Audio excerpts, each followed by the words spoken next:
আমরা অসুস্থ হয়ে পড়লে চলে যাই ঢাকা, সিঙ্গাপুর, মালয়েশিয়া বা ইন্ডিয়া, কিন্তু আল্লাহর দয়ার ভিখারি হতে চাই না। আমরা রাসূলের প্রেমে অতি উৎসাহী, রাসূলকে আমরা ভালোবাসি, রাসূলের নামে রায়ে রিসালা দেই, রাসূলের জন্মদিন পালন করি অনেক উৎসাহ উদ্দীপনার সাথে। নারে রিসালা বলে ট্রাকের মিছিল বের করে আমরা গোটা শহরকে স্তব্ধ করে দেই, গোটা পৃথিবীকে দেখিয়ে দেই আমরা মুসলিম, আমরা মুসলিম। আমাদের নবী মুহাম্মদ সাল্লাল্লাহু আলাইহি সাল্লামকে আমরা কত ভালোবাসি, কিন্তু সুন্নাহ পালনের ক্ষেত্রে জিরো। আজকের যুগের যুবকেরা নিজের বাবাকে বাদ দিয়ে অন্য কোনো বিশ্বের ইহুদি মেসিকে তারা বাবা বলে সম্বোধন করছে। ব্যক্তি জীবনে সুন্নাহ বাস্তবায়ন পদ্ধতি ও কৌশল, ব্যক্তি জীবনে সুন্নাহর বাস্তবায়ন পদ্ধতি ও কৌশল শীর্ষক শিরোনামে আজকের জুমার খুতবা উপস্থাপন করার চেষ্টা করব ইনশাআল্লাহ। ওমা তৌফিকি ইল্লা বিল্লাহি আলাইহি তাওয়াক্কালতু ওয়া ইলাইহি উনীব। সম্মানিত সুধীমণ্ডলী, আল্লাহ রাব্বুল আলামিন পৃথিবীতে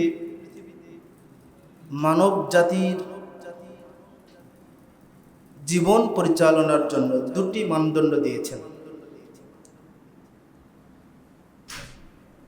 একটি ছাড়া আরেকটি অচল, সেটা হলো কোরআন এবং সুন্নাহ।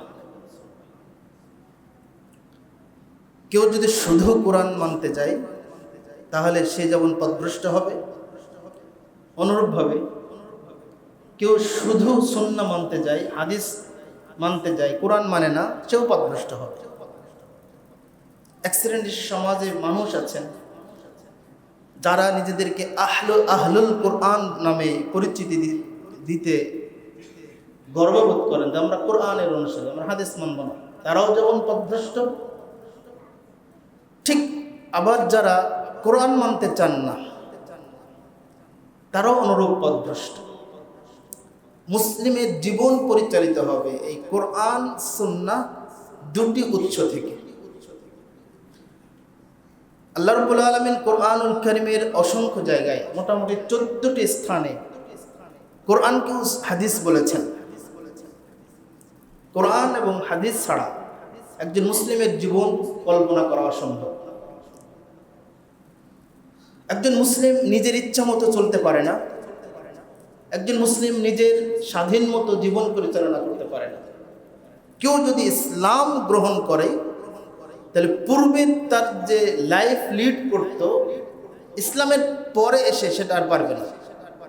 নিজের ইচ্ছা মতো খামখেয়ালিপনা, প্রবৃত্তির অনুসরণ, সমাজে পরিচালিত রসম রেওয়াজ, বাপদাদের আমল থেকে চলে আসা বিভিন্ন জিনিসের আর কোনো মূল্য থাকবে না।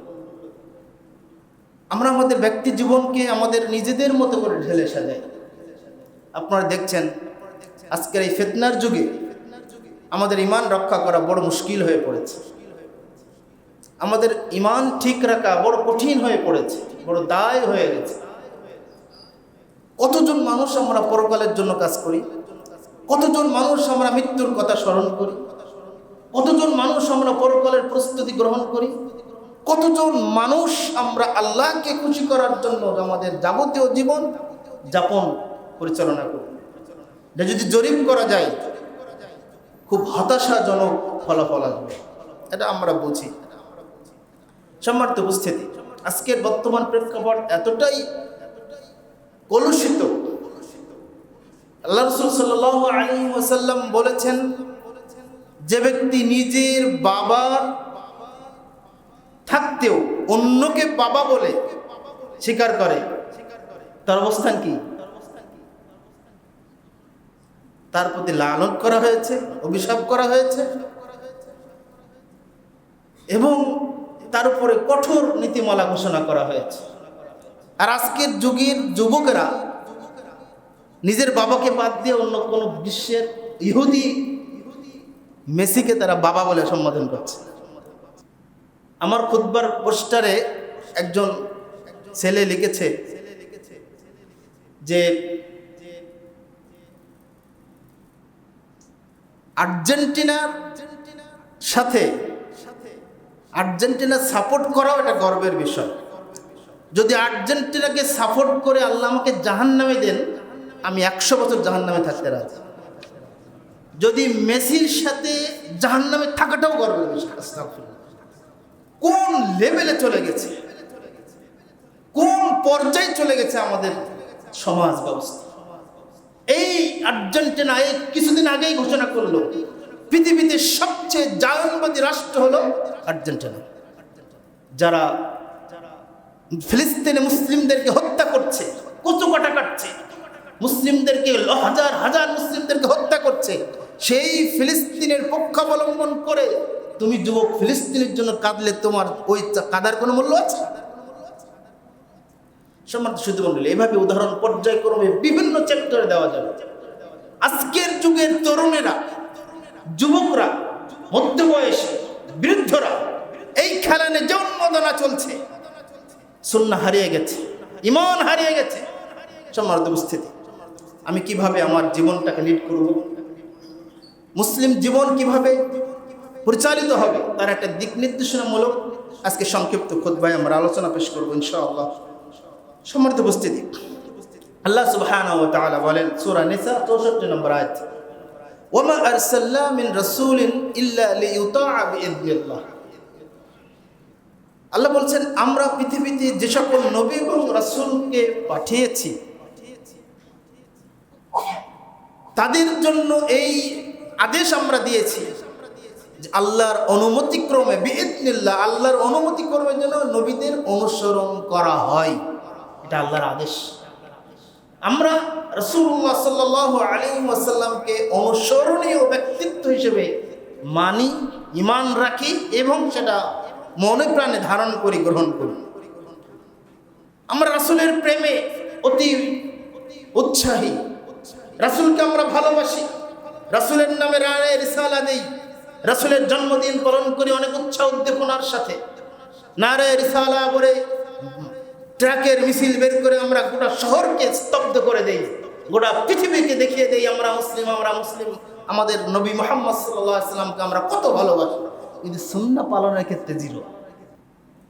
তাদের পীরের কথা মতো চলছে, তাদের নেতার কথা মতো চলছে, তাদের হুজুরের ফতোয়া অনুযায়ী চলছে, সব কিছু চলছে নিজেদের মতো করে।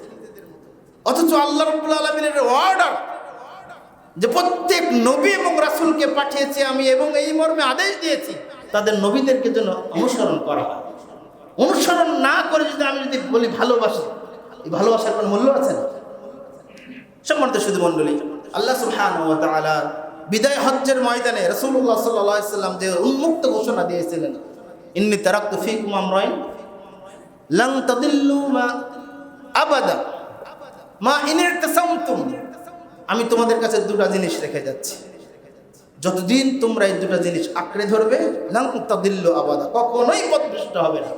সেটা ব্যক্তি জীবনে, রাজনৈতিক জীবনে, সামাজিক জীবনে, অর্থনৈতিক জীবনে, কূটনৈতিক জীবনে, সাংস্কৃতিক জীবনে, সকল ক্ষেত্রে পথভ্রষ্ট হওয়ার কোনো সম্ভাবনা নেই যদি কোরআন এবং সুন্নাহ অনুযায়ী আমাদের জীবন ঢেলে সাজায়। সুন্নাহ কি? প্রশ্ন আসতে পারে, সুন্নাহ কি? আমরা জানি সুন্নাহ অর্থ পথ, পদ্ধতি, তরিকা, সিস্টেম, এটা হলো সুন্নাহ। ইমাম শাওকানি রাহিমাহুল্লাহ সুন্নাহ বলতে বলেছেন হিয়া আত-তারিকাতু আল-মাসলুকা। সুন্নাহ হলো প্রচলিত পদ্ধতি। কোনো কিছু জানার আগে তার ব্যুৎপত্তিগত বিষয়গুলোকে জানতে হবে। আজকে সুন্নাহ সম্পর্কে একটা নতুন জিনিস জানেন, কিছু মৌলিক কথা আমরা বলবো, কিছু ইলমি আলোচনা করার চেষ্টা করব ইনশাআল্লাহ। সবাই মনোযোগ দিয়ে শোনার চেষ্টা করব। শেখ মুহাম্মদ নাসিরউদ্দিন আলবানী রাহিমাহুল্লাহ তিনি বলছেন আস-সুন্নাহ আত-তারিকাতুল মাসলুকা ওয়াল মু'তাদাতু ফিল হায়াত। সুন্নাহ হলো সমাজ জীবনে প্রচলিত, এটা হলো শাব্দিক অর্থ, সমাজ জীবনে পরিচালিত যে রীতি নীতি, যে পদ্ধতি, এটা হলো সুন্নাহ। নিয়ম, পথ, পদ্ধতি, রাস্তা, ঘষা মাজা, এগুলোকে অর্থে ব্যবহার হয়। মুহাম্মদ ইবনে সালেহ আল উসাইমিন রাহিমাহুল্লাহ তিনি বলছেন মা কানা আলাইহি নবী সাল্লাল্লাহু আলাইহি ওয়াসাল্লাম ওয়া আসহাবিহি মিন আকিদাতিন আও আমালিন। আকীদা বিশ্বাসগত এবং আমলগত দিকে নবী সাল্লাল্লাহু আলাইহি ওয়াসাল্লাম এবং সাহাবায়ে কেরামের বিশ্বাসগত ও আকীদাগত দিক সবটাই হলো সুন্নাহ। আমরা যে ঈমান রাখি, যে আকীদা পোষণ করি, এটাও সুন্নাহ। আমরা যে আমল করি, এটাও সুন্নাহ। আমাদের যে ঈমান, এটাও সুন্নাহ। আমাদের যে আকীদা মানহাজ, এটাও সুন্নাহ। আমরা যে সালাত, সিয়াম, হজ, যাকাত, দান, সাদকা, জিকির, আজকার, কোরআন তেলাওয়াত, নামাজ, রোজা যা কিছু করি, এটাও সুন্নাহ। এর সাথে ইবনে তাইমিয়া রাহিমাহুল্লাহ, শেখুল হাদিস ইবনে তাইমিয়া, ইমাম ইবনে তাইমিয়া রাহিমাহুল্লাহ এর সাথে অর্থনৈতিক সম্পর্কটাকে জড়িয়ে দিয়েছেন। তিনি বলছেন, আস-সুন্নাতু হিয়া মা কানা আলাইহি রাসূলুল্লাহ সাল্লাল্লাহু আলাইহি ওয়াসাল্লাম ওয়া আসহাবুহু ইতিকাদান ওয়া ইকতিসাদান কওলান ওয়া আমালান। তিনি বলছেন রাসূলুল্লাহ সাল্লাল্লাহু আলাইহি ওয়াসাল্লাম এবং আল্লাহর সাহাবায়ে কেরামের আকীদা, ঈমান, অর্থনীতি, কাজ এবং কথা সবটাই সুন্নাহর অন্তর্ভুক্ত। সাহাবায়ে কেরাম যা বলতেন, যা করতেন, যে ঈমান পোষণ করতেন, যেভাবে অর্থনীতি পরিচালনা করতেন, যেভাবে ব্যবসা পরিচালনা করতেন, যেভাবে প্রশাসক নিয়োগ করতেন, যেভাবে গভর্নর নিয়োগ করতেন, যেভাবে রাষ্ট্র পরিচালনা করতেন, সবই সুন্নাহর অন্তর্ভুক্ত।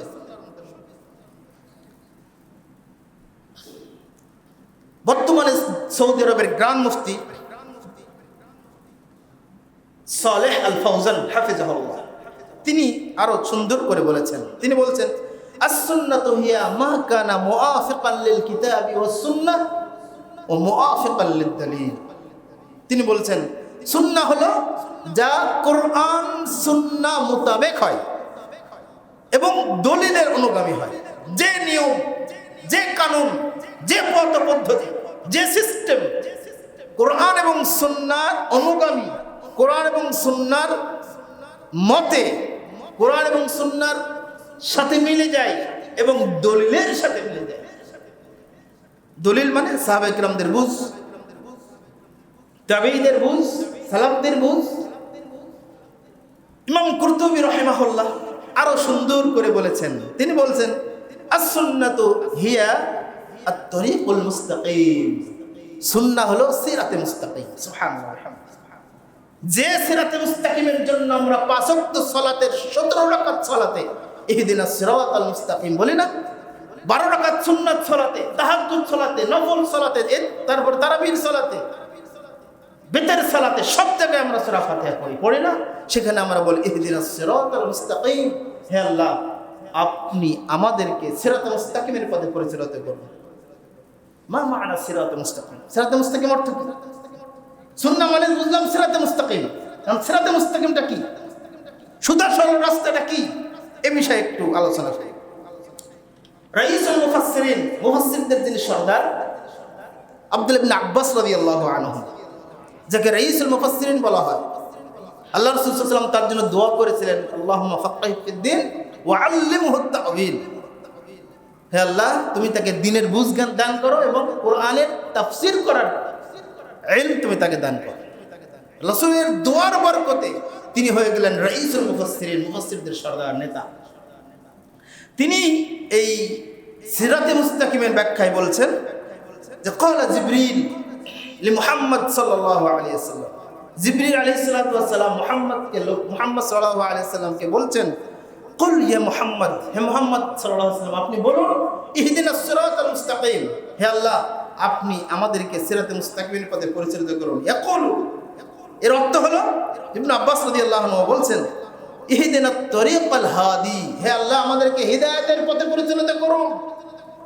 ওয়া হুয়া দীনুল্লাহ, আর সেই হিদায়াতের রাস্তা হলো আল্লাহর দ্বীন, আল্লাযী লা ইউআদা ফিহি, যে দ্বীনে কোনো বক্রতা নেই, যে দ্বীনে কোনো বক্রতা নেই। এই বক্তব্যের মূল কথার পরের অংশে এসেছে ইবনে কাসিরের প্রথম নম্বর খণ্ডে 138-39 পৃষ্ঠায়। তিনি বলছেন সিরাতে মুস্তাকিমটা হলো যাকাল ইসলাম, গোটা ইসলামটাই হলো সিরাতে মুস্তাকিম। যদি সুন্নাহ মানে সিরাতে মুস্তাকিম হয় আর সিরাতে মুস্তাকিম মানে গোটা ইসলাম, তাহলে গোটা ইসলামটাই সুন্নাহ। কথা বুঝতে পেরেছেন? গোটা সুন্নাহ মানে যদি সিরাতে মুস্তাকিম হয়, ইমাম কুরতুবী রাহিমাহুল্লাহ বলছেন, আর সিরাতে মুস্তাকিম মানে যে গোটা ইসলামটাই হয় সিরাতে মুস্তাকিম, তাহলে সুন্নাহ মানে গোটা ইসলাম। আরো পরিষ্কার করে বলা যায়, ইমাম আবু জাফর আত-তাবারি রাহিমাহুল্লাহ তিনি বলছেন ইহদিনাস সিরাতাল মুস্তাকিমের ব্যাখ্যা, ওয়া ইত্তিবাউ মিনহাজুন নবী সাল্লাল্লাহু আলাইহি ওয়াসাল্লাম। সুন্নাহ মানে, সিরাতে মুস্তাকিম মানে নবী সাল্লাল্লাহু আলাইহি ওয়াসাল্লামের পদ্ধতির অনুসরণ করা। ওয়া মিনহাজুল খালাফাইল আরবা, এবং চতুর্থ চারটি খলিফার মিনহাজ পথ পদ্ধতি অনুসরণ করা। ওয়া কুল্লু আবদিন সালিহিন, এবং প্রত্যেক ন্যায়পরায়ণ সালাফের অনুসরণ করা। ওয়া কুল্লু যালিকা মিনাস সিরাতিল মুস্তাকিম, আর এরা সকলেই সিরাতে মুস্তাকিম অনুসারী। আল্লাহু আকবার। তার মানে সুন্নাহ হলো রাসূলের সুন্নাহ, সুন্নাহ হলো খলিফা তথা সাহাবায়ে কেরামের সুন্নাহ। খায়রুকুম কারনি ওয়া কারনি সুম্মা আল্লাযীনা ইয়ালুনহুম সুম্মা আল্লাযীনা ইয়ালুনহুম, আমার যুগ সবচেয়ে উত্তম যুগ, তার পরবর্তী যুগ, তার পরবর্তী যুগ, তাবে তাবিঈন, এই তিনটা যুগ পর্যন্ত সবই হলো সুন্নাহ। সম্মানিত সুধী মণ্ডলী, এরপরে আব্দুর রহমান ইবনে নাসির আস-সাদি রাহিমাহুল্লাহ, ইহদিনাস সিরাত, বর্তমান যুগের যিনি ছিলেন শেখ উসাইমিন রাহিমাহুল্লাহ উস্তাদ, তাফসির সাদি, তাইসিরুল কারীম রহমান ফি তাফসিরি কালামিল মান্নানের সম্মানিত লেখক। কিতাবুত তাওহীদের ব্যাখ্যাকার হিসেবে এই সাদি রাহিমাহুল্লাহর অবদান ব্যাপক। তিনি তার তাফসিরে লিখেছেন, ইহদিনাস সিরাতাল মুস্তাকিম মানে দুল্লানা, হে আল্লাহ আমাদেরকে সরল পথের দিশা দিন। ও আরশিদানা, হে আল্লাহ আমাদেরকে সৎ পথে পরিচালিত করুন। ওয়াক্কাফনা লিস-সিরাতিল মুস্তাকিম, এবং সিরাতে মুস্তাকিমে অটল থাকার তৌফিক দান করুন। ও হুয়া তারিকুল ওয়াদিহুল মুসিলু ইলাল্লাহি ওয়াল জান্নাহ, আর সিরাতে মুস্তাকিমের মূল উদ্দেশ্য হলো আল্লাহ পর্যন্ত পৌঁছানো, জান্নাত পর্যন্ত পৌঁছানো। ও হুয়া মারিফাতুল হক, আর সেটা হলো সত্যটা জানা। সিরাতে মুস্তাকিম হলো সত্যটা জানা, ওয়াল আমালু বিহি, এবং সেই অনুযায়ী আমল করা। ফাহদিনা ইলাস সিরাত, অতএব হে আল্লাহ আমাদের সিরাতের পথে পরিচালিত করুন। ওয়াহদিনা ফিস সিরাত, এবং সিরাতে মুস্তাকিমে অটল রাখুন। সম্মানিত সুধী মণ্ডলী, নাসির আস-সাদি রাহিমাহুল্লাহ তার বক্তব্য দ্বারা কি বোঝায়? সিরাতে মুস্তাকিম হলো হকটাকে জানা, সত্যের জানা, এবং সেই অনুযায়ী আমল করা। আর এর উদ্দেশ্য হবে আল্লাহকে চেনা এবং জান্নাত পর্যন্ত যাওয়া। জাবির ইবনে আব্দুল্লাহ রাদিয়াল্লাহু আনহুমা এটা আরো সুন্দর করে বলছেন, ইহদিনাস সিরাতাল মুস্তাকিম মানে আল ইসলাম, ইসলাম গোটা ইসলাম। ইসলামের ভিতরে বলি আমরা, Islam is the complete code of life. ইসলামের সমাজ আছে, পরিবার আছে, ব্যক্তি আছে, রাজনীতি আছে, অর্থনীতি আছে, সমাজ আছে, ব্যবসা আছে, বাণিজ্য আছে, ব্যাংক ব্যালেন্সের দিক নির্দেশনা আছে, কিভাবে কূটনৈতিক সম্পর্ক স্থাপন করব, কিভাবে সাংস্কৃতিক দিক ও বিভাগে পরিচালনা করব, সবকিছু ইসলামিক পরামর্শ নাই, ইসলামিক দিক নির্দেশনা নাই, আছে। এই জন্য সিরাতে মুস্তাকিম মানে ইসলাম, হুয়া আউসাউ মিম্মা বাইনাস সামাই ওয়াল আরদ, আর এটার পরিব্যাপ্ত হলো আসমান এবং জমিনের মতো, সব কিছু এর ভিতরে অন্তর্ভুক্ত। কিন্তু এক শ্রেণীর মানুষ যারা বলে ইসলামের ভিতরে ইসলাম ব্যাকডেটেড, ইসলাম ব্যাকডেটেড, ইসলামের মতো অত্যাধুনিক আলট্রা মডার্ন আর কোনো দিন ধর্ম পৃথিবীতে নাই। মনে রাখবেন, ইসলাম কোনো ধর্ম নয়, ইসলাম কোনো ধর্ম নয়, ইসলাম একটা কমপ্লিট কোড অফ লাইফ, জীবন ব্যবস্থা। এটা মানুষ কিভাবে পরিচালনা করবে তাদের জীবন, এটা সম্পূর্ণ বার্তা দিয়েছে ইসলাম, অন্য কোনো ধর্ম এটা দেয় নাই। যে ইসলামকে শুধু ধর্ম বলে ক্ষান্ত হওয়া যাবে না।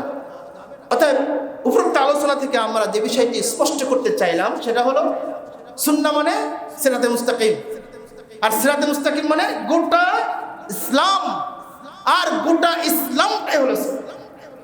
অতএব একজন মুমিন, একজন মুসলিম তার জীবনের সামগ্রিক দিক এবং বিভাগে সে যে মুসলমানিত্ব টিকে রাখতে চায়, ইসলামের সুন্নাহ অনুযায়ী তার লাইফটাকে লিড করতে হবে। এছাড়া মুক্তির পথ নাই, এছাড়াও সফলতার কোনো উপায় নাই। অতএব আসুন আমরা খুব সংক্ষেপে, আমরা এই একটা খুতবায় তো সকল কিছু আলোচনা করা সম্ভব নয়। আমরা ব্যক্তি জীবনটাকে কিভাবে উন্নয়ন করা যায়, কিভাবে সংস্কার করা যায়, কিভাবে সুন্নাহ ভিত্তিতে আমাদের পার্সোনাল লাইফটাকে লিড করা যায়, আমরা সেই বিষয়ে কিছু দিক নির্দেশমূলক কথা শুনবেন ইনশাআল্লাহ। কোন পদ্ধতি অ্যাপ্লাই করতেন আল্লাহ রাসূল সাল্লাল্লাহু আলাইহি ওয়াসাল্লাম, এবং কত পদ্ধতি অ্যাপ্লাই করা এটা রাসূলের নির্দেশ। কেমন করে? এটা হাদিস শোনাই, সুনানে আবু দাউদের 1308 নম্বর হাদিস। রাসূলুল্লাহ সাল্লাল্লাহু আলাইহি ওয়াসাল্লাম বলছেন, খেয়াল করুন, খুব মজা পাবেন। রহিমাল্লাহু রাজুলান, আল্লাহ তাআলা ওই পুরুষ ব্যক্তির প্রতি রহম করেন, দয়া করেন, অনুগ্রহ করেন। রহিমাল্লাহু রাজুলান কামা মিনাল লাইল, যে রাত্রিতে ওঠে, ফাসাল্লাহ, এবং সালাত আদায় করে, মানে তাহাজ্জুদের সালাত আদায় করে। ও আইকাদা ইমরাতাহু, এবং সে তার স্ত্রীকে ডেকে দেয়। ফাইন আবাদ, অথচ তার স্ত্রী অস্বীকার করছে, না এখন ঘুম ভাঙবে না, আমি উঠবো না, ঘুমাবো। নাদহা ফি ওয়াজহিহাল মা, কিন্তু স্ত্রীকে ডেকে তোলার জন্য স্বামী স্ত্রীর মুখে পানি ছিটিয়ে দিচ্ছে। আচ্ছা, পানি ছিটিয়ে দেওয়া এটা কৌশল না, এটা স্ট্র্যাটেজিক, এটা একটা পদ্ধতি, এটা কৌশল। পানি ছিটিয়ে দিলেন। আল্লাহ রাসূল বললেন, যদি স্ত্রীকে মুখে পানি ছিটিয়ে দিয়ে হলেও স্ত্রীকে ডেকে তোলে, স্বামী স্ত্রী একসাথে সালাত পড়ে, আল্লাহ তাআলা ওই পুরুষের লাইফে বারাকা দান করেন, রহমত দান করেন। রহমত কি? দয়া, অনুগ্রহ।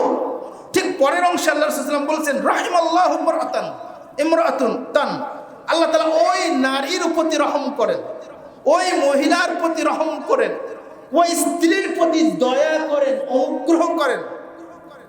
কামাত মিনাল লাইল, যে রাত্রিতে ওঠে, ফাসাল্লাত, সালাত আদায় করে, ও আইকাদাত ওয়াজহা যাওজাহা, এবং তার স্বামীকে ডেকে দেয়। ফাইন আবা, যদি সে উঠতে অস্বীকার করে স্বামী, নাদহাত ফি ওয়াজহিল মা, তাহলে তার স্বামীর মুখে পানি ছিটিয়ে দিয়েও তার স্বামীকে ডেকে তোলে, অথবা স্বামী স্ত্রী মিলে তাহাজ্জুদ পড়ে। আল্লাহ রাসূল সাল্লাল্লাহু আলাইহি ওয়াসাল্লাম বলছেন, তাদের জীবনে আল্লাহ তাআলা রহম ভরপুর করে দেন। রহম মানে কি? অসুস্থ হয়েছেন, যদি আল্লাহ দয়া না করলে আপনি সুস্থ হবেন? ব্যবসায় বরকত হয় না, ব্যবসায় লাভ হয় না, যদি আল্লাহ দয়া না করে লাভ হবে?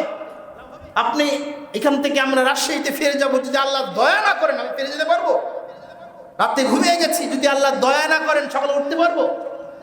বাড়ি থেকে বেরিয়ে যাচ্ছেন, আপনার ছেলে চলে যাচ্ছে হয়তো বিদেশে পড়তে বা অন্য কোনো ইউনিভার্সিটিতে পড়তে, সে যে যাবে, যদি দয়া না থাকে সে কি পৌঁছাতে পারবে? দয়া মানে ফু দেওয়া নয়, দয়া মানে 2 টাকা দান করা নয়, আপনার সামগ্রিক জীবন তার হাতে জিম্মাদার, এটা হলো দয়া। আমরা অসুস্থ হয়ে পড়লে চলে যাই ঢাকা, সিঙ্গাপুর, মালয়েশিয়া বা ইন্ডিয়া, কিন্তু আল্লাহর দয়ার ভিখারি হতে চাই না, আল্লাহর রহমতের অনুসারী হতে চাই না। আপনার সুস্থতা রয়েছে ফজরের আগের সময়টুকুতে, আপনার বরকত রয়েছে ফজরের আগের সময়টুকুতে, আমাদের বরকত রয়েছে, আমাদের জীবনের নিরাপত্তা রয়েছে ওই সময়, অথচ আমরা ওই সময়টা কি করি? গাফেল থাকি। সম্মানিত সুধীমণ্ডলী, তাহলে কৌশল অবলম্বন করার কথা আল্লাহ রাসূল উৎসাহ দিয়েছেন, তাই না? সাহাবীগণ কি করতেন? সাহাবীগণ কৌশল অবলম্বন করতেন আল্লাহকে খুশি করার জন্য। সহিহ বুখারীর হাদিস 3798 নম্বর, আমরা এই হাদিসটা জানি। আল্লাহ রাসূল সাল্লাল্লাহু আলাইহি ওয়াসাল্লাম বসে আছেন সাহাবীদেরকে নিয়ে, একজন বেদুইন ব্যক্তি ভিতরে প্রবেশ করার পরে বলেন, ইয়া রাসূলুল্লাহ, আমাকে খেতে দেন, আমি ক্ষুধার্ত। আল্লাহ রাসূল সাল্লাল্লাহু আলাইহি ওয়াসাল্লাম তার বিবিদের নিকটে পাঠালেন। সকল বিবি বললেন, লাইসা ফিহা মা, পানি ছাড়া বাড়িতে কিছুই নাই। চিন্তা করেন তো, যিনি চাইলেই অহুদ পাহাড় স্বর্ণে পরিণত হয়ে যেতেন, তিনি চাইলেই গোটা পৃথিবীর সম্পদ তার হাতের মুকুটে আল্লাহ তাআলা এনে দিতে পারতেন, তাই না? তার বাড়িতে খাবার নাই, একজন মেহমানকে খাওয়াবে, তার বাড়িতে খাবার নেই। তখন আল্লাহ রাসূল সাল্লাল্লাহু আলাইহি ওয়াসাল্লাম বললেন, কে আছো তোমাদের ভিতরে আমার এই মেহমানকে সম্মান করবে? বলতে দেরি, কিন্তু সাহাবীদের ভিতর থেকে এটা লুফে নিতে দেরি হয় নাই। আবু তালহা রাদিয়াল্লাহু, ওখানে বলা হচ্ছে ক্বালা আল আনসার, কিন্তু উনি হলেন আবু তালহা রাদিয়াল্লাহু আনহু। আবু তালহা রাদিয়াল্লাহু আনহু দাঁড়িয়ে বললেন, আল্লাহ রাসূল, আমি নিয়ে যাব। ঠিক আছে, নিয়ে গেলেন। নেওয়ার পরে তিনি বাড়িতে গিয়ে তার স্ত্রীকে বলছে, হাইয়ি তাআমিক, তো আমাকে, হে স্ত্রী, এই ব্যক্তির জন্য খাবার প্রস্তুত করো। রাসূলের মেহমান, তাকে সম্মান করো, যে কোনো মূল্যে, যে কোনো উপায়ে তাকে সম্মান করো। ওয়াসবিহি সিরাজাক, আলো জ্বালাও, প্রজ্বলিত করো। ওয়ানাউমি সিবিয়ানাকি ইযা আরাদা আশা, আর রাতের খাবারের জন্য বাচ্চারা কান্নাকাটি করলে তাদেরকে ঘুম পাড়িয়ে দাও। বাড়িতে গিয়ে যাওয়ার পরে আবু তালহা রাদিয়াল্লাহু তাআলা আনহু উম্মে তালহাকে বলছে, রাসূলের মেহমানকে নিয়ে এসেছে, সম্মান করো। স্ত্রী বলছে, বাড়িতে তো খাবার কিছু নাই, অল্প কিছু খাবার আছে, বাচ্চাদেরকে খাওয়াবো। তুমি যে রাসূলের মেহমান, সম্মান করতে হবে, তুমি তাদের ঘুম পাড়িয়ে দাও। কাঁদতে কাঁদতে কাঁদতে কাঁদতে বাচ্চারা ঘুমিয়ে গেল। কল্পনা করুন কি কৌশল তারা করতেন। তাদের সন্তান, তাদের জীবন, তাদের খাওয়া দাওয়া, তার স্ত্রী, তার স্বামী, তার সন্তানকে বাদ দিয়ে বলছে সন্তানকে ঘুম পাড়িয়ে দাও, মেহমানের জন্য খাবার প্রস্তুত করো। যখন খাবার দিবে তখন অভিনয় করে লাইটটা বন্ধ করে দিবে, আর খাবার অভিনয় করবে যাতে মেহমান বুঝতে পারে আমরাও তার সাথে খাচ্ছি। তাই করা হলো, খাবার উপস্থাপন করা হলো, বাচ্চাদেরকে আগে ঘুম পড়িয়ে দেওয়া হয়েছে, খাবার উপস্থাপন করা হলো, বাতি অভিনয় করে ঠিক করার নামে বাতি নিভিয়ে দেওয়া হলো। অতঃপর মেহমান খেলেন এবং তারাও খাবার অভিনয় করলেন। পরের দিন সকালে উঠে যখন আল্লাহ রাসূল সাল্লাল্লাহু আলাইহি ওয়াসাল্লামের কাছে আবু তালহা রাদিয়াল্লাহু আনহু আর ওই মেহমান হাজির হলেন, তখন রাসূলুল্লাহ সাল্লাল্লাহু আলাইহি ওয়াসাল্লাম বললেন, দাহিকাল লাইলাতা আও আজিবা মিন ফিআলিকুমা, কি করেছো তোমরা, কি এমন আশ্চর্য অভিনয় করেছো, কৌশল করেছো, যে কৌশল থেকে আল্লাহ সুবহানাহু ওয়া তাআলা হেসেছেন, আল্লাহ সুবহানাহু ওয়া তাআলা খুশি হয়েছেন, আল্লাহ সুবহানাহু ওয়া তাআলা আশ্চর্যান্বিত হয়েছেন এবং এই আয়াত নাযিল করেছেন কি, ওয়া ইউথিরুনা আলা আনফুসিহিম ওয়ালাউ কানা বিহিম খাসাসা, নিজের প্রয়োজন থাকা সত্ত্বেও নিজের সবকিছুকে বাদ দিয়ে সে আল্লাহর মেহমানকে সম্মান করেছে, আল্লাহকে নিজের প্রয়োজন থাকা সত্ত্বেও অন্যকে নিজেকে সঁপে দিয়েছে। এই যে কৌশল, নিজে না খেয়ে বাতি নিভিয়ে দেওয়া, খাওয়ার অভিনয় করা, কিসের জন্য বলুন তো? আল্লাহকে খুশি করা। সুন্নাহ পরিপালনের ক্ষেত্রে, ব্যক্তি জীবন, পারিবারিক জীবন, সকল ক্ষেত্রে সুন্নাহ পরিপালনের ক্ষেত্রে আমাদেরকে কৌশলী হতে হবে। আপনি ব্যবসায় করেন, কৌশল না করে টিকতে পারবেন না। আপনি চাকরি খুঁজছেন, কৌশলী না হলে আপনি চাকরি পাবেন না। আপনি ব্যবসায়ী, আপনি যদি কৌশলে চাকরি ব্যবসা পরিচালনা করতে না পারেন, দুদিন পরে আপনার সব মূলধন সব হারিয়ে ফেলে যাবে। কৌশলী হতে হয় প্রত্যেকটা কাজে। কিন্তু কেন ধর্মীয় ব্যাপারে আমাদের কৌশল নাই? কেন আমাদের স্ট্র্যাটেজিক নাই? কেন আমাদের মেথড নাই? কেন আমাদের গবেষণা নাই? আমাদের চিন্তা নাই, আমাদের চেতনা নাই? আমরা সবাই মধু বিক্রয় করি, আলহামদুলিল্লাহ, এটা ভালো কাজ। আমরা অর্গানিক ফুড বিক্রয় করি, আমরা একটা মসজিদের ইমামতি নিয়ে পড়ে থাকি, আমরা একটা মসজিদ মাদ্রাসার পরিচিতমাল হয়ে পড়ে থাকি। কিন্তু ইসলামের জন্য সর্বশ্রেষ্ঠ গবেষণা কোথায়? ইসলামের জন্য সবচেয়ে বড় যে দিক, পৃথিবীকে আলোড়ন সৃষ্টি করবে, এরকম প্রতিষ্ঠান কোথায় আমাদের দেশে? আমাদের মাইন্ডটা হয়ে গেছে একেবারে ন্যারো, ছোট প্রকৃতির। অতএব আসুন আমাদেরকে কৌশলী হতে হবে সুন্নাহ পরিপালনের ক্ষেত্রে। দেখেন, কৌশলগুলো আমরা ধারাবাহিকভাবে ছোট ছোট পয়েন্টে আলোচনা করার চেষ্টা করবো ইনশাআল্লাহ। শুরু থেকেই ঘুম থেকে শুরু করি। আমরা ঘুম থেকে ফজরের আগ থেকে শুরু করি। নিয়ম হলো ফজরের আগেই, আজানের আগেই জেগে যাওয়া। ফজরের আজানের আধা ঘন্টা আগে আপনি জেগে যান, আপনার পরিজন বা স্ত্রীকে ডেকে তোলেন। সম্ভব হলে ওখানে সালাত আদায় করেন 2 রাকাত, সম্ভব যতটুকু হয় কোরআন তেলাওয়াত করেন। যেটা একটু আগে যে হাদিসটা বললাম না, ওই হাদিসটা এখানে দলিল, আর একটা কোরআন আয়াতের দলিল দেন। ফজরের আজানের আগেই জাগ্রত হন, যেটা আল্লাহ করতেন না, শেষ রাতে উঠে তিনি সালাত পড়তেন। সাধ্য মতো সালাত আদায় করা, 2 রাকাত করে আপনি পারেন, যত পারেন করেন। লিমিটেড আছে 8 রাকাত, 13 রাকাত, 9 রাকাত বেতের সহ, এগুলো লিমিটেড আছে। যদি একটা হাদিস আছে আল মাসনা 2 রাকাত করে হাদিস আছে, পড়তে থাকেন। কেন? আল্লাহ সুবহানাহু ওয়া তাআলা বলছেন, ওয়াকিমিস সালাতা লিদুলুকিল লাইল ইলা গাসাকিল লাইল, দুলুকিশ শামসি ইলা গাসাকিল লাইল, ওঠো সালাত পড়ো যখন সূর্য হেলে যাবে পশ্চিম আকাশে এবং রাত্রি হয়ে যাবে, গভীর রাত পর্যন্ত তোমরা সালাত পড়ো। ফাতাহাজ্জাদ বিহি নাফিলাতাল লাক আসা আইয়াবআসাকা মাকামাম মাহমুদা, আইয়াবআসাকা রাব্বুকা মাকামাম মাহমুদা। অতঃপর তুমি তোমার রবের জন্য চেষ্টা করো, ইস্তেহাদ করো, প্রচেষ্টা করো, তাহাজ্জুদ পড়ো। আল্লাহ রাসূলকে আল্লাহ তাআলা বলছেন তাহাজ্জুদ পড়ো। কেন? এটা তোমার জন্য অতিরিক্ত। আসা আশা করা যায় আইয়াবআসাকা মাকামান মাহমুদা, আইয়াবআসাকা রাব্বুকা মাকামান মাহমুদা।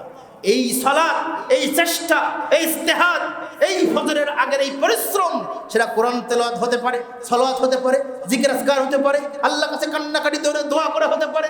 যে কোনো ভাবে ইজতিহাদ করা, পরিশ্রম করা, তোমার জীবনকে আল্লাহ সুউচ্চ সম্মানিত মাকামে আল্লাহ তাআলা পৌঁছে দেন। আমরা ভাইরাল হতে চাই, আমরা বড় বিজনেসম্যান হতে চাই, আমরা পৃথিবীর সবচেয়ে শ্রেষ্ঠ ব্যক্তি হতে চাই, বড় রাজনীতিবিদ হতে চাই, বড় পপুলার ব্যক্তি হতে চাই, কিন্তু আল্লাহ তাআলা যে ট্রিটমেন্ট দিলেন, রাসূল সাল্লাল্লাহু আলাইহি সাল্লামের যে পথ পদ্ধতি দিলেন, সেই দিক যেটা মূল কথা, সেদিকে না গিয়ে আমরা শুনি আব্রাহাম লিঙ্কনের কথা, আমরা শুনি বিভিন্ন যারা খুব শ্রুতিমধুর বক্তব্য দিতে পারে, মোটিভেশনাল স্পিকার যারা আছে, তাদের বক্তব্যকে নিয়ে আমরা অনেক চেষ্টা করি, অনেক পরিশ্রম করি, কিন্তু পৃথিবীতে মোটিভেশনাল স্পিকার হিসেবে রাসূলের চেয়ে কেউ আছে? তার বক্তব্যকে লিড করেন, তার বক্তব্যকে ধারণ করেন, তার সুন্নাহকে ধারণ করেন, দেখবেন আপনার জীবন পরিবর্তন হয়ে যাবে। আপনি 1 মাস, দীর্ঘ 1 মাস একটানা প্রতিদিন ফজরের আগে উঠেন তো, 2 রাকাত করে পড়েন তো, দেখবেন আপনার লাইফ চেঞ্জ হয়ে যাবে। 1টা মাস চেষ্টা করেন, 1টা মাস। বিজ্ঞান বলেছে যদি 21 দিন 3 সপ্তাহ কোনো জিনিস নিয়মিত করা হয়, তাহলে ওটা অভ্যাসে পরিণত হয়। দেখেন, হাত ভেঙে গেলে বা জয়েন্ট ছুটে গেলে দেখবেন ব্যান্ডেজ 3 সপ্তাহ রাখে না, দেখে ওটা অ্যাডজাস্ট করে দেয়। 3 সপ্তাহ রাখলে স্বাভাবিক ওটা অ্যাডজাস্ট হয়ে যায়। তারপর ওটা আবার আস্তে আস্তে আস্তে আস্তে ব্যায়াম করে করে থেরাপি দিয়ে দিয়ে ঠিক করতে হয়। 3 সপ্তাহ, আপনি 1টা মাস আপনি এটা ফলো করেন, দেখবেন আপনার লাইফ চেঞ্জ হয়ে যাবে। এরপরে ফজরের সালাত, সুন্নাত সালাতটা যাবতীয় সুন্নাত, ফরজ সালাত সংশ্লিষ্ট যে সালাত সুন্নাতগুলো আছে, নফলগুলো আছে, এটা মসজিদে না এসে পড়ে বাড়ি থেকে পড়ে আসে, এটা রাসূলের সুন্নাহ। এটা একটা কৌশল। মসজিদে পড়ে দেবে, আপনি মসজিদে তাহিয়াতুল ওযু পড়েন, তাহিয়াতুল মসজিদ পড়েন, কিন্তু সংশ্লিষ্ট যে সুন্নাহ নফল সালাত, এটা আপনি বাড়ি থেকে পড়ে আসেন। কারণ কি? রাসূলুল্লাহ সাল্লাল্লাহু আলাইহি ওয়াসাল্লাম বলেছেন, রাকাতাল ফজরে খায়রুম মিনাদ দুনিয়া ওয়া মা ফিহা। ফজরের পূর্বে 2 রাকাত সুন্নাত সালাত দুনিয়ার তে যা কিছু আছে সব কিছু চেয়ে প্রিয় আল্লাহ তাআলার কাছে। আর বাড়ি থেকে সুন্নাত পড়ার দলিল রাসূলুল্লাহ সাল্লাল্লাহু আলাইহি ওয়াসাল্লাম বলেছেন, ইজআলু মিন সালাতিকুম ফি বুয়ুতিকুম। তোমরা তোমাদের বাড়িতে সালাত আদায় করো, তোমাদের সালাতকে বাড়িতে সালাত আদায় করো। ওয়ালা তাত্তাখিযু কুবুরা, তোমরা বাড়িকে কবরস্থানে পরিণত করো। কবরস্থান মানে কি? কবরস্থানে তো সালাত চলে না। আমাদের সমাজের অধিকাংশ মানুষ ফরজ নামাজ তো পড়ে না, বাড়িতেও সালাত পড়ে না, এই জন্য ওটা কবরস্থান হয়ে গেছে। এখন দেখবেন অধিকাংশ মানুষ জিনের আসরে জাদুগ্রস্ত, কালো জাদুতে আসক্ত না, এই সুন্নাহগুলোতে আমাদেরকে হারিয়ে গেছে। বাড়ি থেকে সুন্নাত সালাতটা পড়বেন, যখন সময় হবে তখন আপনি 2 রাকাত সালাত পড়েন। সালাতের অনেক হিসাব আছে, ইশরাকের সালাত আছে, অবিনের সালাত আছে, সালাতুল দাওয়াল নামে একটা সালাত আছে, নাম শুনেছেন? সালাতুল দাওয়াল। এই 11টা, 11:30 বা 11:15টার দিকে একটা সালাত আছে, 2 রাকাত 4 রাকাত সালাত পড়তেন আল্লাহর রাসূল, দাওয়ালের সালাত। তখন সূর্য মাথার উপরে হেলে যাওয়ার আগে মুহূর্ত পর্যন্ত, ফজর জোহরের টাইম হওয়ার আগে যে সালাতটা পড়া হয়, সালাতটা হলো সালাতুল দাওয়াল। আপনি সালাতুল হাদাত প্রয়োজনে, যে কোনো প্রয়োজনে আপনি সালাত পড়তে পারেন, এগুলো বাড়িতে পড়েন। আপনার ছেলে অসুস্থ, 2 রাকাত সালাত পড়া, আস্তাইনু বিস-সাবরি ওয়াস-সালাহ, এটা সুন্নাহ। আপনি রাসূলের, আপনার ছেলে অসুস্থ, আপনার মা অসুস্থ, স্ত্রী অসুস্থ, ব্যবসায় বরকত নাই, আপনি 2 রাকাত সালাতুল হাদাত পড়ুন, আল্লাহর কাছে দোয়া করুন, বাড়িতে করুন, কেউ কাউকে মসজিদে এসে দরকার নেই। সম্মানিত সুধীমণ্ডলী, জামাতের সাথে ফজরের সালাত আদায় করা এটা সুন্নাহ, এটা অভ্যাসে পরিণত করেন। এটা মুসলিম পুরুষের জন্য আবশ্যকীয়, করণীয়, শরীয়ত ওযর না থাকলে জামাতের সাথে সালাত আদায় করা। জানেন, ফজরের সালাত যদি জামাতের সাথে আদায় করি, তাহলে আমার জীবনের নিরাপত্তা আল্লাহ সুবহানাহু ওয়া তাআলার কাছে চলে যায়। আল্লাহ রাসূল বলেছেন, মান সাল্লা সুবহা মা'a জামাআতিন, যে ব্যক্তি জামাতের সাথে ফজরের সালাত আদায় করলো, ফি যিম্মাতিল্লাহ, ফাহুয়া ফি যিম্মাতিল্লাহ, সে আল্লাহর জিম্মায় চলে গেল। আল্লাহর জিম্মা মানে কি? আপনার ভালো মন্দ, আপনার বিপদ আপদে সব সময় আপনার সঙ্গী হলেন আল্লাহ। এরপরে আমাদের যে সবচেয়ে যে জিনিসগুলো অবহেলিত সুন্নাহ, ব্যক্তিগত জীবনে যেটা নিরাপত্তার বিষয়, যেটা আপনার প্রশান্তির বিষয়, যেটা আপনার সুখ শান্তি বিষয়, দুঃখ থেকে আপনাকে দূরে রাখবে, বিপদ থেকে আপনাকে ঠেকিয়ে রাখবে। আপনার ব্যবসায় বরকত হচ্ছে না, সেখান থেকে আল্লাহ আপনাকে বরকত দিবেন। সন্তান হচ্ছে না, আল্লাহ সন্তান দিবেন। অসুস্থ, আপনাকে সুস্থতা দান করবেন। সবচেয়ে বড় অস্ত্র আলা বিযিকরিল্লাহি তাতমাইন্নুল কুলুব। আল্লাহ তাআলা বলছেন যে দুনিয়ার টাকা পয়সা, ধন দৌলত, সম্পদ সম্পত্তি, পদ পদবী কোনো কিছুই অন্তরকে প্রশান্তি দিতে পারে না। পারে কি? যিকরিল্লাহ, আল্লাহর জিকির। আল্লাহর জিকিরই কেবল মানুষের অন্তরকে প্রশান্ত করে দেয়, প্রশান্ত করে দেয়। সম্মানিত মণ্ডলী, ফজর সালাত সংশ্লিষ্ট জিকির আছে অনেকগুলো, আমরা জানি 17টা থেকে 18টা জিকির আছে। সকাল সন্ধ্যায় আল্লাহ রাসূল অনেকগুলো জিকির করতেন। অথচ আমাদের সমাজের মুসলিমদের ভিতরে সবচেয়ে বেশি অবহেলিত এই সুন্নাহটা। ফজরের ফরজে আযান দেওয়ার সালাম ফেরানোর সাথে সাথে কেউ বলে না, সুন্নাত বাদেই চলে যাবে। আজকে দেখবেন জুমার সালাতে আযান সালাম ফেরানোর পরেই মসজিদের অর্ধেক লোক নাই। সালাম ফেরানোর পরে আল্লাহ রাসূল 17টা জিকির করতেন। এইটা নেই বলে প্রচলিত বিদআতি মুনাজাত এখানে জায়গা করে নিয়েছে। যদি এই সুন্নাতটা থাকতো তাহলে ওই বিদআত চালু হতো না। আল্লাহু আকবার, তবে আস্তাগফিরুল্লাহ, 3 বার আস্তাগফিরুল্লাহ আস্তাগফিরুল্লাহ, আল্লাহুম্মা আনতাস সালাম ওয়া মিনকাস সালাম তাবারাকতা রব্বানা ইয়া যাল জালালি ওয়াল ইকরাম। কমপক্ষে এই 3টা দোয়া পড়তেই হবে আপনাকে। আল্লাহ রাসূল বলেছেন এই 3টা দোয়া না পড়ে কেউ উঠতে পারবে না। আরো বাকি দোয়াগুলো আছে। আল্লাহ রাসূল সাল্লাল্লাহু আলাইহি ওয়াসাল্লাম বলেছেন যে ব্যক্তি 5 ওয়াক্ত ফরজ সালাতের পরে আয়াতুল কুরসি পড়বে সে জান্নাতে চলে গেছে। যায়নি কেন? মরেনি তাই। মরলেই তার জন্য জান্নাত। আর কিছু লাগবে? যদি এই সাইয়্যিদুল ইস্তিগফারের আমলটা যদি আমরা নিয়মিত করতাম তাহলে আমার জীবনটা আলোকময় হয়ে যেত। ফরজ সালাত সংশ্লিষ্ট যে জিকিরগুলো আছে সেই জিকিরগুলো করতে হবে। সুবহানাল্লাহ, আলহামদুলিল্লাহ, আল্লাহু আকবার। আল্লাহ রাসূল সাল্লাল্লাহু আলাইহি ওয়াসাল্লাম বলছেন আলহামদুলিল্লাহি আফদালুদ দুআ, পৃথিবীর সবচেয়ে শ্রেষ্ঠতম দোয়া হলো আলহামদুলিল্লাহ। তামলাউল মিজান, একবার যে ব্যক্তি আলহামদুলিল্লাহ বলবে মিজানের পাল্লা আল্লাহ নেকি দ্বারা পরিপূর্ণ করে দিবেন। সুবহানাল্লাহি ওয়াল হামদুলিল্লাহ, যে ব্যক্তি এই দোয়াটা একবার পড়বে তামলাউ ওয়া তামলাআন মা বাইনাস সামাওয়াতি ওয়াল আরদ, আসমান জমিনের মাঝখানে যত ফাঁকা জায়গা আছে সবগুলো নেকি দ্বারা পরিপূর্ণ করে দিবেন। নেকির তো অভাব হবে না। নেকি হবে, আপনার আধ্যাত্মিকতা বাড়বে, আপনার নৈতিক উন্নয়ন সাধন হবে, আপনার ব্যক্তিগত জীবনের মন মানসিকতার অনেক বিকাশ ঘটবে। সম্মানিত সুধী মণ্ডলী, এই জিকিরগুলো যদি আমরা করতে পারি তাহলে লাভ কি? দেখেন আব্দুল মুহসিন আল আব্বাদ হাফিজাহুল্লাহ, তিনি এখন মদিনা বিশ্ববিদ্যালয়ের মুহাদ্দিস, প্রধান মুহাদ্দিস।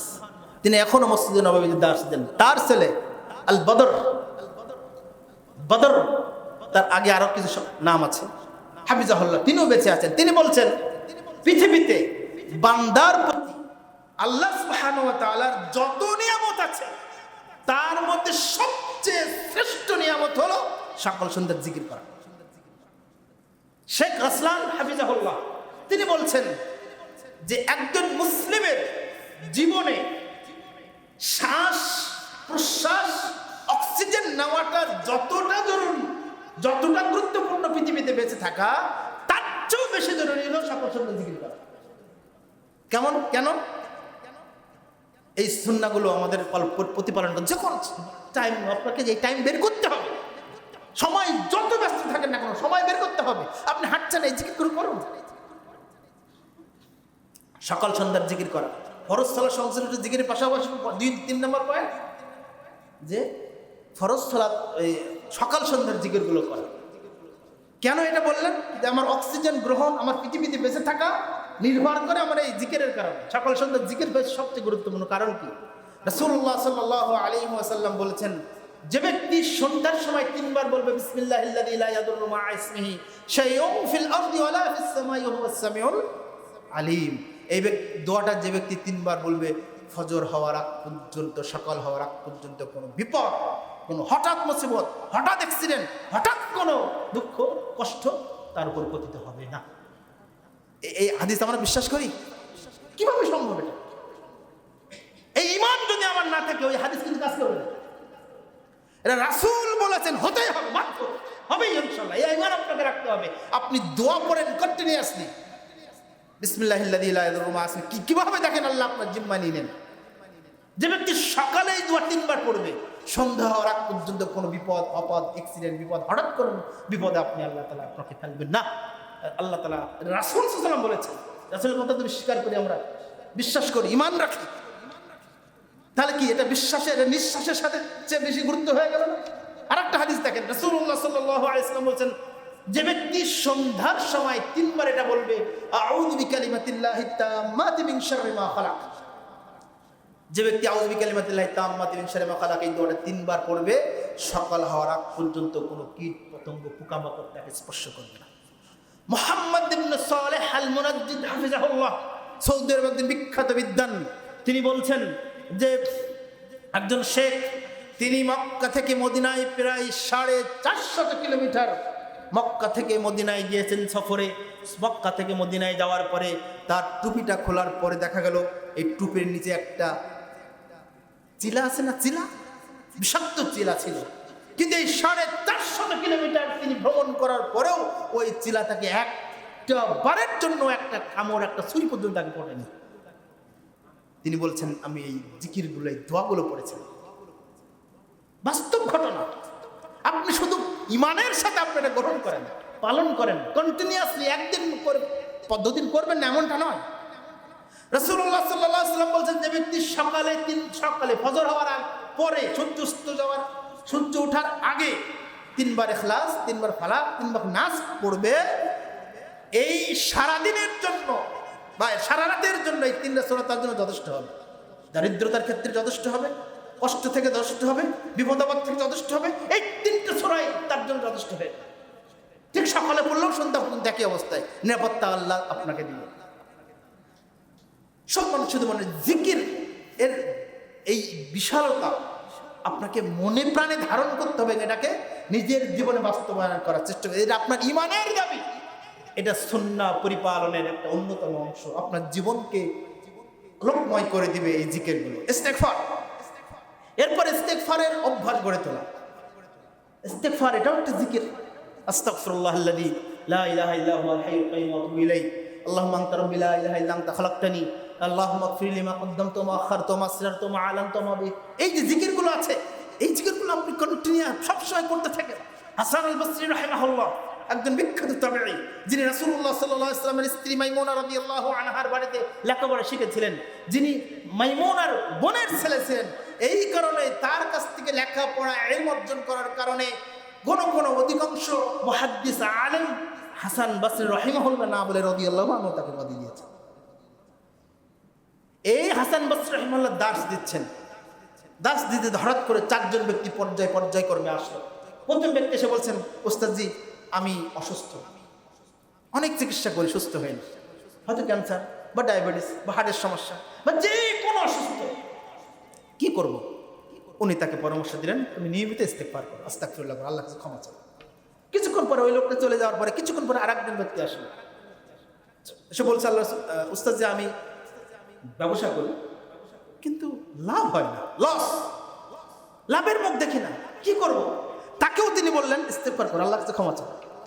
কিছুক্ষণ ব্যক্তি এক বললো, আল্লাহ উস্তাদ যে আমি, আমার স্ত্রী বন্ধা, সন্তান হয় না, এখন তো চিকিৎসার কোনো শেষ নাই, লন্ডন চলছে, চেন্নাই চলে যাচ্ছে, কত কবিরাজি চিকিৎসা ট্রিটমেন্ট করছে, কত হারবাল চিকিৎসা করছে, কোনো কিছুতেই লাভ হচ্ছে না, কি করবো? বসে ইস্তেগফার করো, আল্লাহর কাছে ক্ষমা চাও। আরেকজন ব্যক্তি কিছুক্ষণ পরে আরেকজন ব্যক্তি বলছেন, ওস্তাদ যে আমি খুবই দারিদ্র, কষ্টে করে জীবন পরিচালনা করা খুব দায় হয়ে যায়, কি করব? তাকেও তিনি বললেন আস্তাগফিরুল্লাহ। 4 জন চলে গেলেন। মজলিসে যারা বসেছিলেন তারা বলছেন যে উস্তাদ জি আপনি 4 জন ব্যক্তিকে 4 রঙের একই ওষুধ কেন দিলেন, কিভাবে দিলেন, কিসের জন্য দিলেন? হলো এখনকার আমাদের বাংলাদেশের যেমন হাসপাতালগুলোতে যে কোনো রোগ নিয়ে গেলে একটা প্যারাসিটামল ধরায় দেয়, তাই না? এরকম কাজ হলো, 4টা রোগের একই ট্রিটমেন্ট দিলেন আপনি। তখন তিনি সূরা নূহের কয়েকটা আয়াত তেলাওয়াত করলেন, ফাকুলতু ইস্তাগফিরু রাব্বাকুম ইন্নাহু কানা গাফফারা ইরসিলিস সামাআ আলাইকুম মিদরারা ওয়া ইউমদিদকুম বিআমওয়ালিন ওয়া বানিনা। ওয়াজআলনাকুম জান্নাতাও ওয়াজআলনাকুম জান্নাতাও হারিরা। এই যে এই কয়েকটা এরকম আয়াত আছে। তিনি বললেন আমি আমার উম্মতকে বললাম তোমরা আল্লাহর কাছে ক্ষমা চাও, আল্লাহর কাছে ইস্তিগফার করো, তাহলে আল্লাহ তোমার নিশ্চয় আল্লাহ ক্ষমাশীল। যদি করো ইরসিলিস সামায়ে আলাইকুম মিদরার, আল্লাহর কাছে নিকট থেকে অগণিত ধারায় বৃষ্টি বর্ষণ হবে। আর জমিনে যখন বৃষ্টি হবে তখন জমিন উর্বর হবে, জমিনে কোনো ফল ফসলি লাগালেই ফল ফলবে। ওয়ায়ুমদিদকুম বিআমওয়ালিন ওয়া বানিনা, আল্লাহ তোমাদের সম্পদ ছয় সম্পদ বাড়িয়ে দিবেন ইস্তিগফার করার কারণে। আল্লাহ তোমাদের সন্তান সন্ততি বাড়িয়ে দিবেন ইস্তিগফার করার কারণে। ব্যবসা বাণিজ্যে বরকত দিবেন, সম্পত্তিতে বরকত দিবেন, সন্তান সন্ততিতে বরকত দিবেন। আর কি লাগবে? একটা ইস্তিগফারের ফজিলত। এটা করবেন না? আমরা করবো না? এটা আমাদের এই জীবনটাকে লিড করতে গেলে এটা করতে হবে, জীবনটা সহজ হয়ে যাবে। সম্মানিত শুধু মণ্ডলী, এরপরে যেটা করতে হবে মৌসুমের যে ইবাদত। মৌসুমের ইবাদত বলতে আমরা প্রতিদিন ফজরের সালাত পড়ি না? ফজরের সালাতের পরে একটা সালাত আছে, কি বলে? সালাতুল ইশরাক, সূর্য ওঠার 10-15 মিনিট পরে। জানেন এই হাদিসে এই সালাতের ফজিলত? রাসূলুল্লাহ সাল্লাল্লাহু আলাইহি ওয়াসাল্লাম বলছেন যে ব্যক্তি সালাতে পড়লো ফজরের সালাত, অথবা ওখানেই বসে থাকলো, ওখানেই বসে থেকে ইশরাকের সালাত 2 রাকাত অথবা 4 রাকাত আদায় করলো, রাসূলুল্লাহ সাল্লাল্লাহু আলাইহি ওয়াসাল্লাম বললেন সেজন্য পরিপূর্ণ একটি হজ এবং উমরার আমল তার আমলনামায় লেখা হবে। কত বড় নাকি ফজিলতের কাজ! আপনার অন্তরের সংস্কার ঘটবে, অন্তরের আধ্যাত্মিকতার উন্নয়ন ঘটবে। আপনাদের এখন মিথ্যা কথা, খারাপ কাজ, চগলখড়ি, গীবত, তহমত, অন্যায়, দুর্নীতি, দুরাচার, মিথ্যাচার কিছুই করবেন, কারণ আপনার চোখের সামনে আপনার তখন আল্লাহকে দেখবেন। আল্লাহ তা'বুদু ইল্লা ইয়াহু ওয়া বিল ওয়ালিদাইনি ইহসানা, এটা একটা দারুণ আয়াত। যখন আল্লাহ রাসূলকে জিজ্ঞাসা করা হলো ইহসান কি, তখন তিনি বলেন আন তা'বুদাল্লাহা কাআন্নাকা তারাহু ফা ইন লাম তাকুন তারাহু ফা ইন্নাহু ইয়ারাক। তুমি এমন ভাবে ইবাদত করো যেন তুমি মনে করো আল্লাহ তোমাকে দেখছে, তুমি আল্লাহকে দেখছো। আল্লাহ কি দেখতে পাই আমরা? ফা ইন লাম তাকুন তারাহু, তুমি যদি আল্লাহকে দেখতে না পাও ফা ইন্নাহু ইয়ারাক, তুমি মনে করবে তোমাকে অবশ্যই আল্লাহ দেখছে। ইবাদত মানে কি শুধু নামাজ পড়া? ইবাদত মানে কি শুধু হজ করা, যাকাত দেওয়া, দান সাদাকা করা, কোরআন তেলাওয়াত করা? না না, আপনার ঘুমটাই ইবাদত, যেটা গতদিন আমি বলেছিলাম। আপনার হাঁটাচলা করে ইবাদত। বাড়ি থেকে বেরিয়েছেন, ওযু করে সুন্দর আতর মেখে সুন্দর পোশাক পরে মসজিদে এসেছেন, প্রত্যেকটা কদমের বিনিময়ে আল্লাহ তাআলা আপনার একটা নেকি দান করেন, প্রত্যেকটা কদমের বিনিময়ে আল্লাহ তাআলা আপনার একটা পাপ ধরিয়ে দেন, প্রত্যেকটা কদমের বিনিময়ে আল্লাহ তাআলা আপনার মর্যাদা বাড়িয়ে দেন। হেঁটে আসা ইবাদত না? সম্মানিত শুধু মণ্ডলী, নিয়মিত বাড়ি ঘুম থেকে সকালের সূচনাটা যেন হয় কোরআন তেলাওয়াত দিয়ে। এটা একটা সুন্নাহ। সুন্নাহকে ব্যক্তিগত জীবনে সুন্নাহ পরিপালনের যে পদ্ধতি কৌশল, আপনার দিনের শুরুর কাজটা যেন কি হয়, মোবাইলের স্ক্রল নয়, ফেসবুক নয়, ইউটিউব নয়, কে কোন মেসেজ দিল এটা নয়, আপনার জীবনের দিনের শুরুটা যেন কোরআন তেলাওয়াত দিয়ে হয়। পারবো না আমরা ইনশাআল্লাহ? সাহাবায়ে কেরাম কোরআনটাকে কিভাবে শুরু করতেন এটা আমরা বুঝতে পারি না। সম্মানিত শুধু এরপরে বাড়ি থেকে বের হওয়ার সময় আমরা একটা দোয়া আছে, বিসমিল্লাহি তাওয়াক্কালতু আলাল্লাহ লা হাওলা ওয়ালা কুওয়াতা ইল্লা বিল্লাহ। রাস্তাঘাটে দোয়া আছে, সহপাঠী বন্ধু, এগুলো বিষয় আছে অনেকগুলো। এরপরে একটা মৌলিক কথা বলে শেষ করে দিই, সেটা হলো সুন্নাহ পরিপালনের ক্ষেত্রে অন্যকে সহযোগিতা করার, অন্যকে সহযোগী হওয়ার কাজে এগিয়ে যাওয়া। রাসূলুল্লাহ সাল্লাল্লাহু আলাইহি ওয়াসাল্লাম বলছেন ওয়ালি আন আমশিয়া মা আখিল্লি ফি হাজাতিন আহাব্বু ইলাইয়া মিন আন আ'তাকিফা ফি হাযাল মাসজিদ। সুবহানাল্লাহ। তিনি বলছেন যে কোন ব্যক্তি যদি কোনো ব্যক্তির সহযোগিতার জন্য পায়ে হেঁটে যায়, আপনি মনে করেন এই বসিলা ব্রিজের এখানে এসে হামদুলিল্লাহ মসজিদ কোথায় খুঁজে পাচ্ছে না, এখন একজন ব্যক্তিকে বললেন যে ভাই আমি হামদুলিল্লাহ মসজিদ জুমা খুঁজে পাচ্ছে না, ম্যাপে আমি বুঝতে পারছি না, তখন আপনি একজন রিক্সাওয়ালাকে ডেকে এই ভাই দিকে আসো তো, তাকে ডেকে দিয়ে তাকে রিক্সায় তুলে দেন যে তাকে হামদুলিল্লাহ মসজিদে অমুক জায়গায় হামদুলিল্লাহ মসজিদে রেখে আসেন। এই যে আপনি তার সাথে থাকলেন, 2 মিনিট সময় দিলেন, সহযোগিতা করলেন, এই সময়টা আল্লাহ রাসূল সাল্লাল্লাহু আলাইহি ওয়াসাল্লাম বলছেন এই সময়টা আমার কাছে আমার মসজিদে নববীতে 1 মাস ইতিকাফ করার চেয়েও বেশি প্রিয়। এই ছোট ছোট কাজের মাধ্যমে আপনার নৈতিকতার জাগরণ করবে। রাসূলুল্লাহ সাল্লাল্লাহু আলাইহি ওয়াসাল্লাম সাহাবায়ে কেরাম এই সুন্নাহর ব্যাপারে এতটাই পাগল ছিলেন, এতটাই উদ্গ্রীব ছিলেন। একদিন এই হাদিসটা বলে শেষ করে দেই। একদিন আয়েশা রাদিয়াল্লাহু তাআলা আনহা বাড়িতে জাতা দিয়ে একটা জিনিস বানাচ্ছিলেন, হঠাৎ করে তার হাতে ব্যথা লাগছে। হাসান হুসাইন তখন হয়ে গেছে, ছোট বাচ্চা সামলাবে কখন, পরিজনের কাজ কামরা করবে কখন? তো তিনি তার আব্বার কাছে গিয়ে বলছে আব্বা এই বাড়িতে গিয়ে দেখছেন আব্বা নাই, আল্লাহ রাসূল সাল্লাল্লাহু আলাইহি ওয়াসাল্লাম নাই, মা আয়েশা রাদিয়াল্লাহু আনহা আছে। তিনি আয়েশা রাদিয়াল্লাহু আনহাকে বললেন, আব্বা আসলে বলবেন যে আমি একজন খাদেমা চেয়েছি, একজন বাড়ির কাজের লোক দরকার আমার, আমি একা পেরে উঠছে না। উনি বলে চলে গেলেন। আল্লাহ রাসূল সাল্লাল্লাহু আলাইহি ওয়াসাল্লাম আসলেন, আসার পরে আয়েশা রাদিয়াল্লাহু আনহা বললেন এই ঘটনা। ওই দুপুরের টাইমে, তখন এখন মনে করেন আমরা দুপুরে খাওয়া দাওয়া করে একটু ঘুমাই, ছেলে মেয়ে নিয়ে সবাই, ওই সময় আল্লাহ রাসূল সাল্লাল্লাহু আলাইহি ওয়াসাল্লাম আয়েশার বাড়িতে গিয়ে ফাতেমার বাড়িতে গিয়ে হাজির। ফাতেমাকে ডাকলেন, গিয়ে এমনভাবে বসলেন, আয়েশা ফাতেমা রাদিয়াল্লাহু আনহা বললেন আল্লাহ রসুলের শরীরের উষ্ণতা আমি এখনো বুঝতে পারছি যে আল্লাহ রসুল আলী আর আমার পাঁচখানে এমনভাবে বসলেন।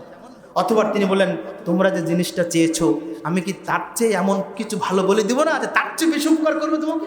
যে হ্যাঁ বলেন, অবশ্যই বলেন।